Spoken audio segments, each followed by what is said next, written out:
Hi guys, ALDURA here and welcome back to day 191 of the Grammy journey. In today's video, I'm going to be sharing with you guys 3 tips on music production. So number 1 is research. Start researching pretty much everything you can about music production. Start looking at how much computers cost and seeing how if they can support the DAWs you want. Start researching DAWs because there's a couple of DAWs out there and some work with Mac, some work with PC, others are compatible and can work on either system. And you also have to take into account that each DAW has its own price range. And some DAWs you pay for it initially and you get everything in the program, and others, I won't say names, you got to pay monthly subscriptions in order to use the program. Pro Tools. And then I would also recommend researching any MIDI instruments, synthesizers, drum pads, any instruments you're interested in to use for music production. Studying up on studio monitors.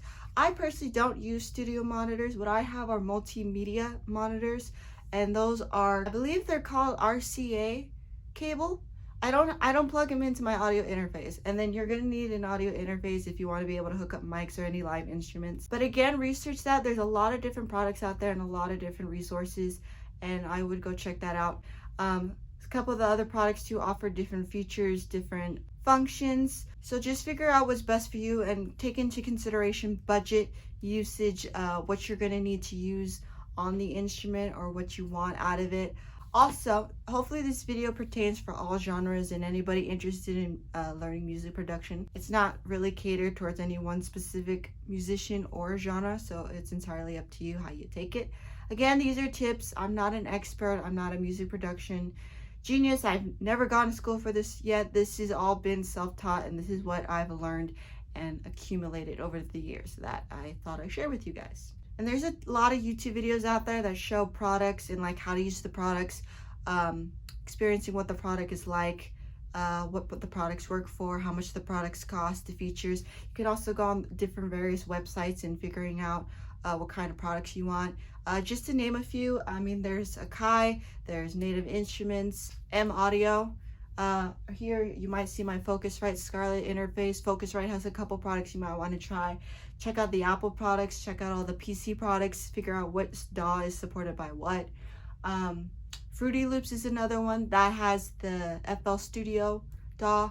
This should be kind of like, I mean, I know the research sounds boring and vague, but it should kind of be like, if it's your hobby, if it's something that interests you, you're going to follow that interest. You're going to become obsessed with it, and you're going to want to learn more about it and almost everything you can about it. So it's going to take time, and you're going to have to be patient with it, but it's worth the wait though, because you finally get to see what you like, what you don't like, what works best for you, and what doesn't. It's a lot of trial and error, but at the end of the day, you get results. You get what you want. And in music, that's what you want. Just research it. It's going to take a while. It's going to take some time, but if you're really interested in it, you'll invest the time in it. So number 2 on our list is explore.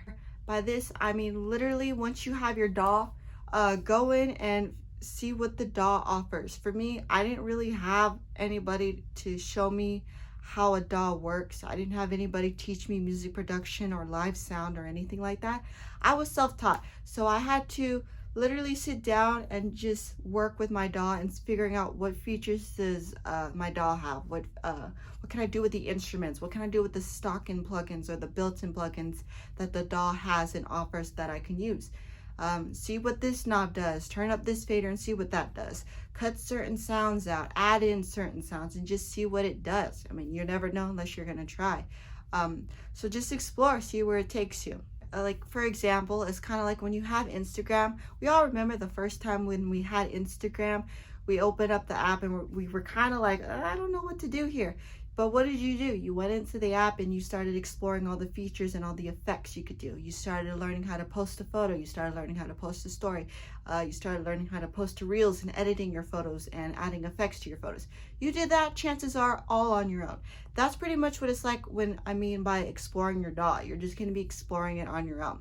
I would also recommend too, you go check out a ton of YouTube tutorials out there, because there's a lot of people out there who, like me, try to share their knowledge and show you what you can do in music production. Watch Logic Pro DAWs, FL Studio DAWs, Ableton Live DAWs. There's a bunch of YouTube videos out there that show you how you can navigate your DAW and how you can get the best out of your DAW. So number 3 on our list is listen. So what I've been doing is I'll go on the internet and look up interviews of producers that I've been inspired by, that I really take to their work. Start looking at interviews and seeing what producers do when making a song, their creative process, their thought process, what they want out of a song, what do they want out of a certain instrument. So for me personally, I'm inspired by Quincy Jones and Linda Perry.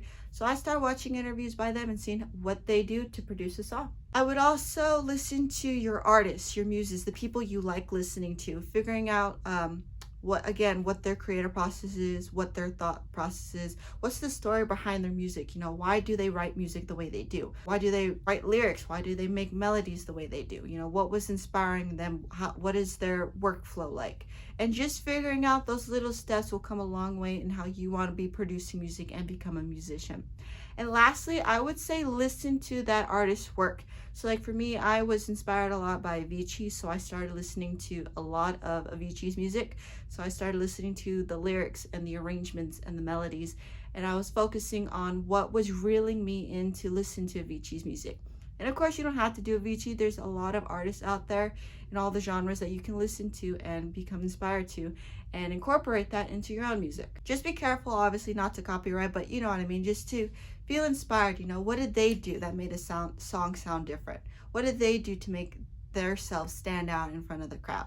So that's something that I like to do too when I'm making my music, is just to help me make myself different from everybody else in the crowd.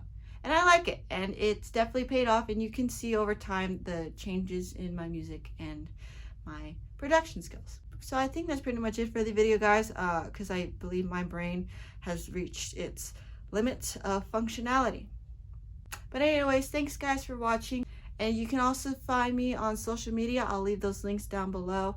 And you can also stream my music on Spotify and SoundCloud, and I will also leave those links down below.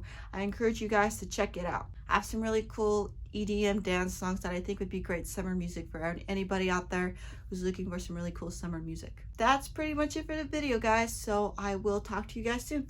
Bye!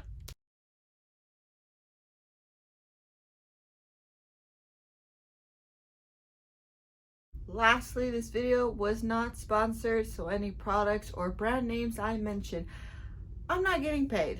None of it was sponsored, FYI.